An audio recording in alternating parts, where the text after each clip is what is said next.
Caríssimos irmãos e irmãs, você que nos acompanha pelas redes sociais, pela Rádio Cultura FM, minha saudação a você, na sua casa, uma saudação aos idosos que não puderam estar aqui, aos enfermos que estão acompanhando, rezando conosco. Esta celebração também é para você.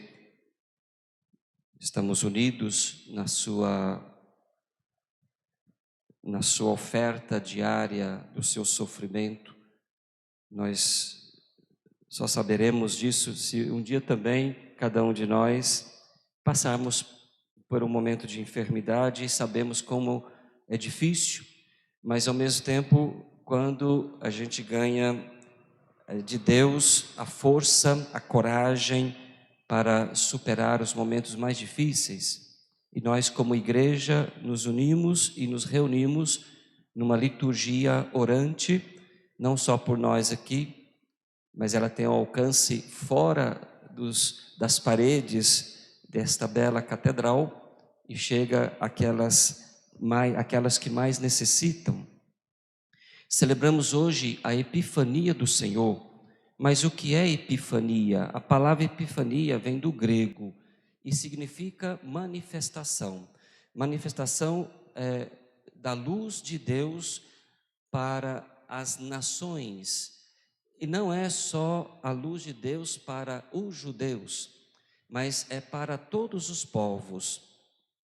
E aqui é importante destacar, porque se pensava antes do anúncio, da expectativa que o Messias viria, e claro, ele nasceu no meio dos judeus, para os judeus, mas também para todo o povo de Deus, para todo o povo que não era também judeu. Por exemplo, pagãos, gente vindos de outras regiões que não cultuavam o Deus único, o Deus de Abraão, o Deus de Jacó, o Deus de Isaac, o Deus de José. Não, é para todos. A luz veio para iluminar a escuridão. Por isso, a primeira leitura do profeta Isaías, aliás, Isaías que nós acompanhamos em todo o período do Advento, nas 4 semanas, e também com palavras tão cheias de consolo e de esperança para o povo que vivia na escuridão. Uma luz brilhou nas trevas, e a luz nós já sabemos que é Jesus. Isaías veio anunciar esta vinda do Messias. No Natal nós também experimentamos, a partir dos textos de Isaías, esta presença real, verdadeira, desse anúncio, dessa presença do Messias no meio de nós, no meio da humanidade. Hoje, mais uma vez, escutamos Isaías falando sobre a glória do Senhor que se manifestou. A glória rima com luz, que brilha, que ilumina, que traz esperança, que traz a certeza de que Deus, mesmo que o ser humano faça as suas opções erradas, pela liberdade e vontade que Deus dá a cada um, mas Deus ilumina e quer iluminar todos que se abrem à sua luz salvadora. Por isso, esta imagem bela que Isaías mais uma vez nos ajuda a entender que a manifestação de Deus, a glória do Senhor apareceu e ela manifesta sobre todas as nações, não apenas os judeus. E nós temos esta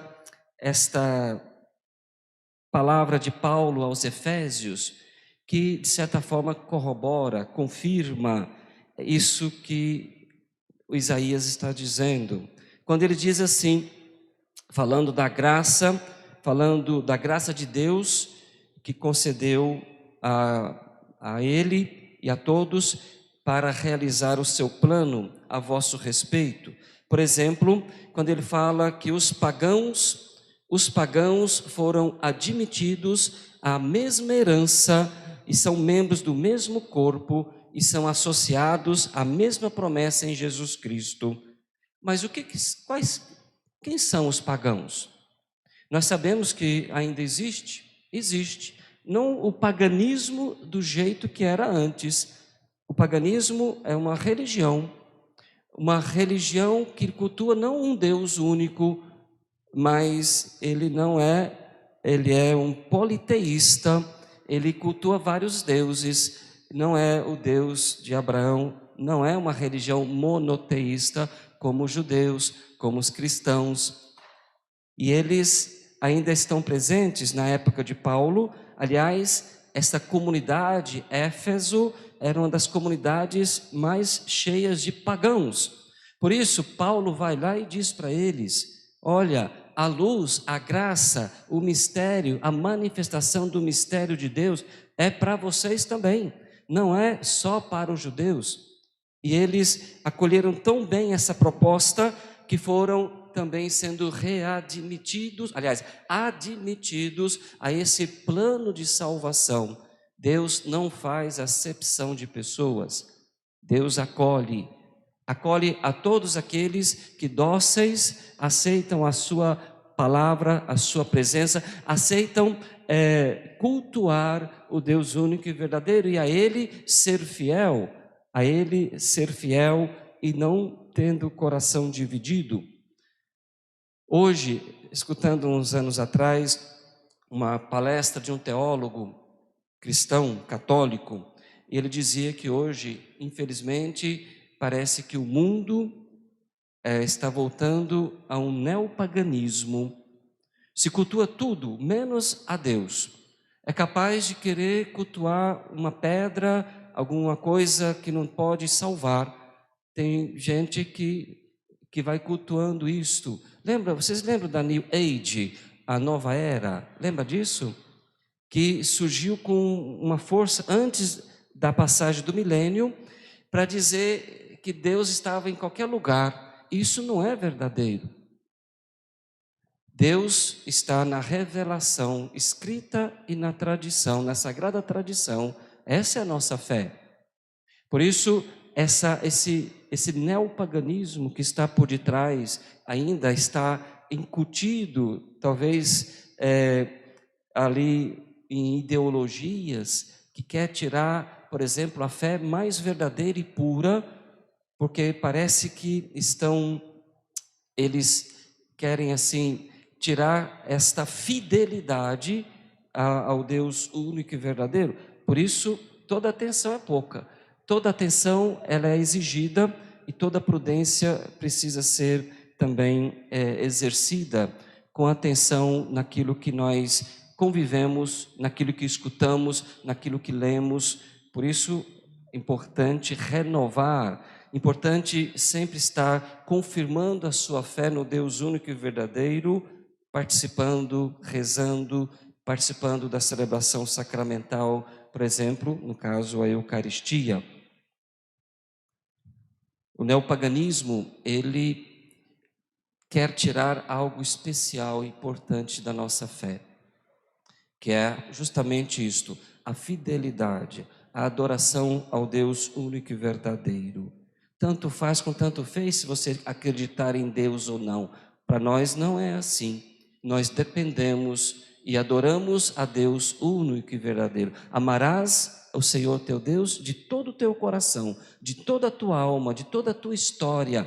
É um coração indiviso. Deus nos quer para Ele e nós queremos Deus para nós. Não podemos permitir ser divididos por ideologias ou por falsas religiões que estão por aí disseminando divisões em vez de certeza e de unidade. O Evangelho fala para dizer um pouco que esse plano de salvação de Deus, que é para todos, e aqui o texto de Mateus deixa bem claro, quando ele narra a visita dos magos que vieram do Oriente, eram pagãos, reis magos pagãos que saíram da sua terra sendo guiados por uma estrela para chegar e querer saber quem era esse que acabara de nascer. Vamos entender um pouquinho, porque aqui tem alguns gestos que gostaria de trazer para você e quem sabe a gente pode imitar ao longo deste ano. Diz o texto Primeiro, magos. Magos não são mágicos aqui. Magos, na palavra de Deus, como nós ouvimos aqui, são gente que são estudiosos, que são gente conhecedores. Não é esse magos de magia, de meio que uma coisa meio misteriosa, de fazer isso, fazer aquilo. Não, não é nesse sentido. Os magos, os reis magos, não é nesse sentido de magia, de coisas assim meio que esotéricas. Não, não é isto. São homens conhecedores que pela história ou pelas lendas que ouviram, foram atrás da promessa. E o texto diz que eles saíram do Oriente e foram procurar o rei dos judeus que acaba de nascer. E eles saíram procurando, e o texto diz que eles estavam sendo guiados pela estrela, a estrela que iluminou o caminho dos reis magos do Oriente até Jerusalém. Mas chegando lá em Jerusalém, foram procurar no lugar errado, e diz que nós vimos a sua estrela no Oriente e viemos adorar. Adorar a quem? O rei que acaba de nascer. E o rei nós já sabemos quem é, mas eles não sabiam, é Jesus, e nem Herodes sabia. Porque pergunta para Herodes ainda, o rei, o tirânico, o rei sem coração, sem Deus, sem nenhuma paixão e nem compaixão, e que se interessa pela mensagem dos magos, dos reis magos, que vieram de terras distantes. Vieram. O que esses reis procuravam?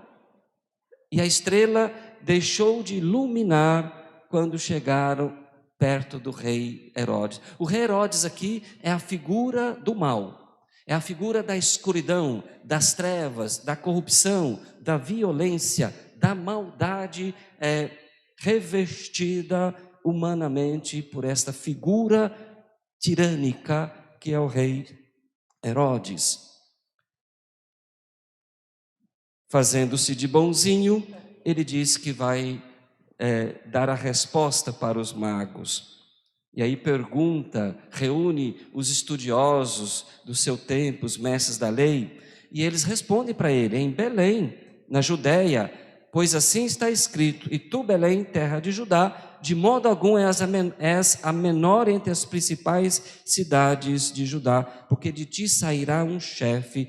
Mesmo assim, Herodes tinha dificuldade, porque o seu coração não permitia aceitar a luz. Parece que ele preferiu a escuridão da incerteza, da dúvida e do poder. O poder era ele.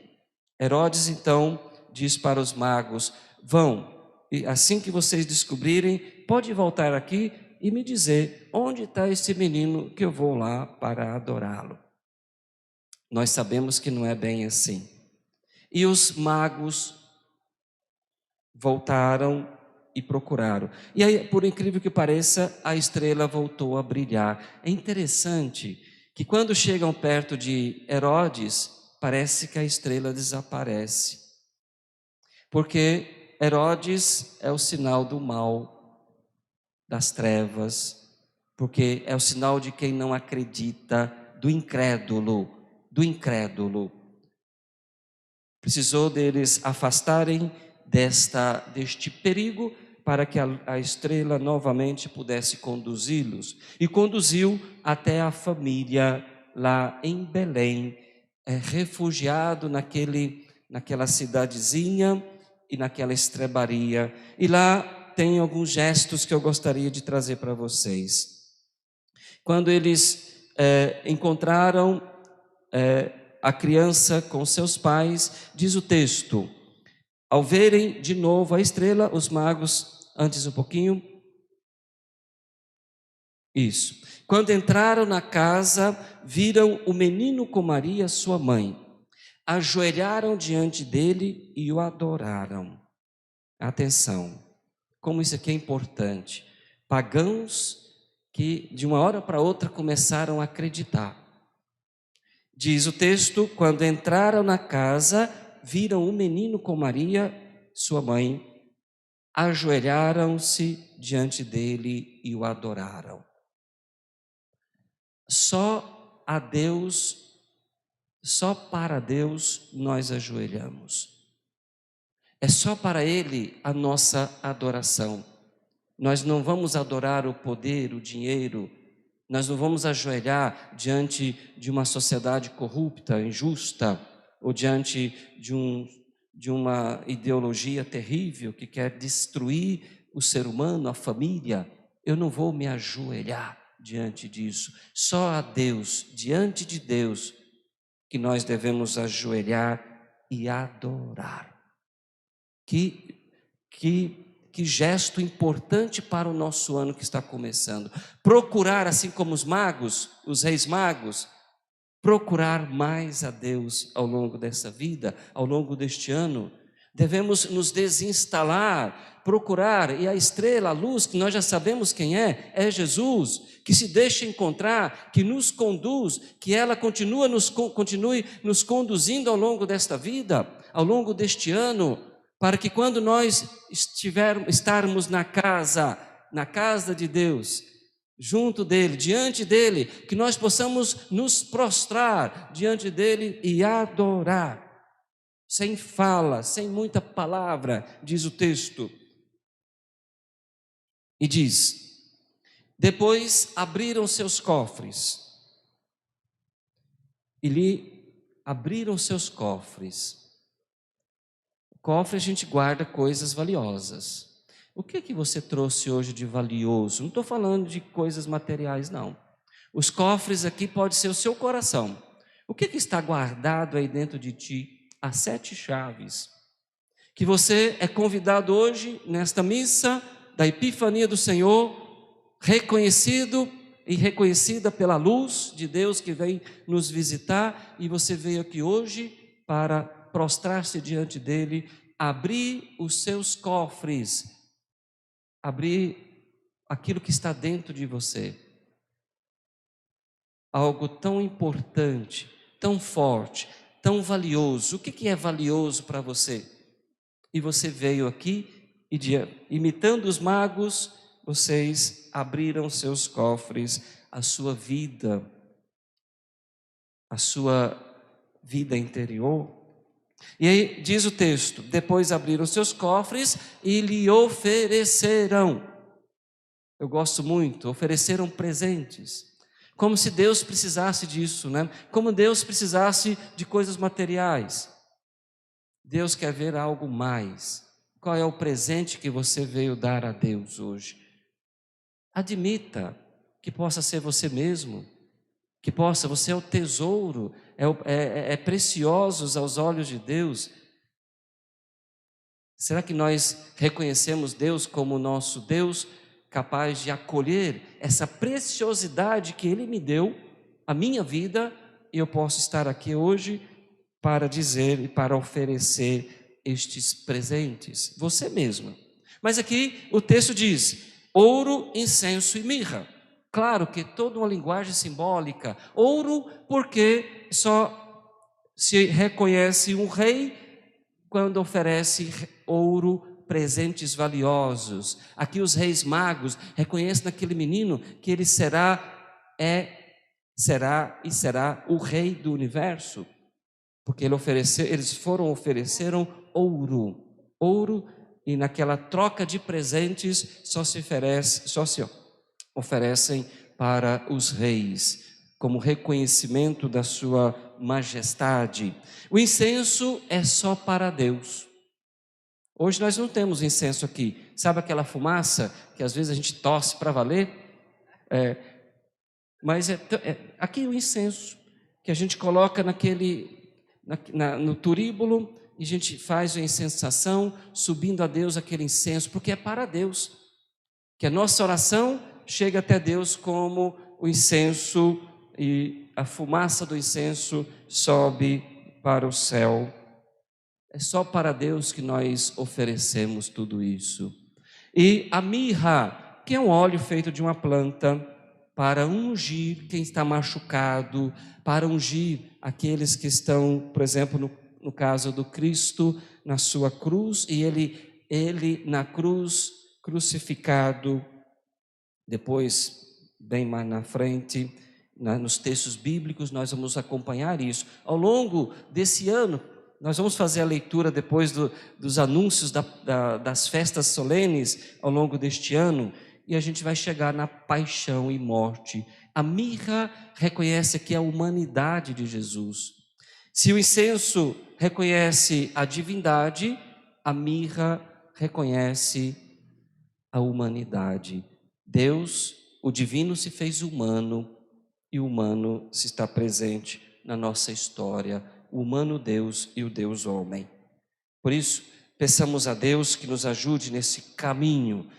Finalizando, diz o texto que os magos, avisados em sonho que Herodes tinha outras intenções com eles desviaram do caminho e seguiram por outro caminho para o seu país.